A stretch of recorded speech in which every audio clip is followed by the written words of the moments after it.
Assalamualaikum warahmatullahi wabarakatuh. Setiap manusia tentu menginginkan hidup sukses dan bahagia. Namun pertanyaannya, apa sebenarnya arti kesuksesan dan bagaimana cara mencapainya?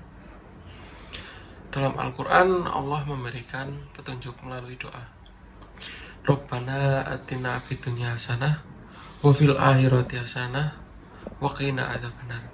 Yang artinya, ya Tuhan kami, berilah kami kebaikan di dunia dan kebaikan di akhirat, dan peliharalah kami dari siksa neraka. Dan ayat ini kita memahami bahwa kesuksesan tidak hanya diukur dari dunia, tetapi juga kebaikan yang akan kita terima di akhirat.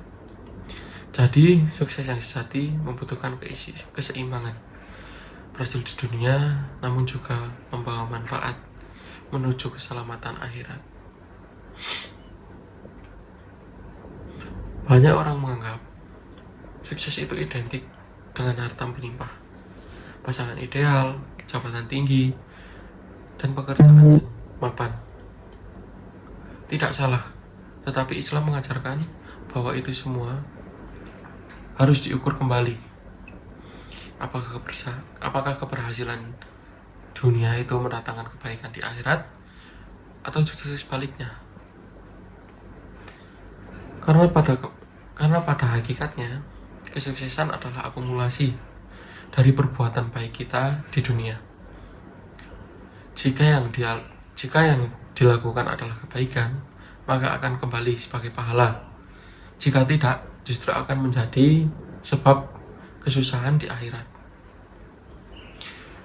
Kesuksesan juga tidak hanya dirasakan oleh diri kita sendiri.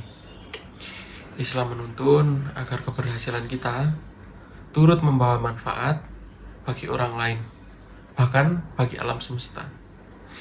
Ini ditegaskan dalam ayat wa ma arsalna inna rahmatan lil alamin, yang artinya kami tidak mengutus engkau Muhammad kecuali sebagai rahmat bagi seluruh alam.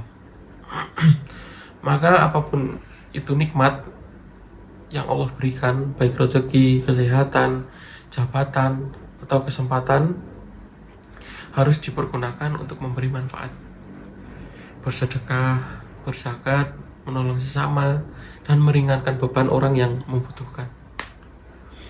Disitulah letak kesuksesan yang membawa keberkahan. Kemudian namun mencapai kesuksesan itu tentu perlu proses.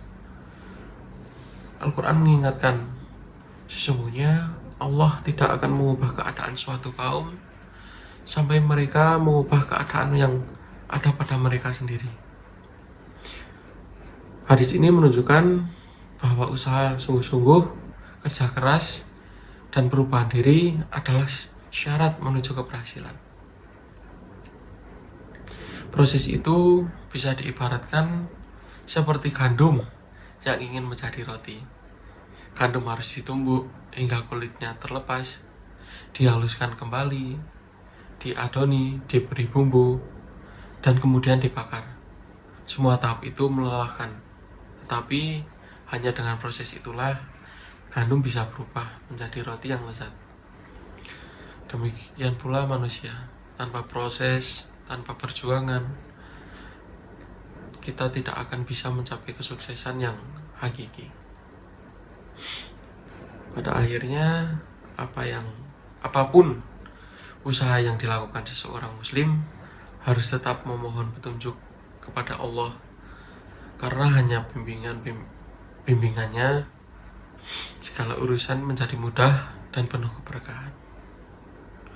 Sekian mengenai materi pertama. Terima kasih.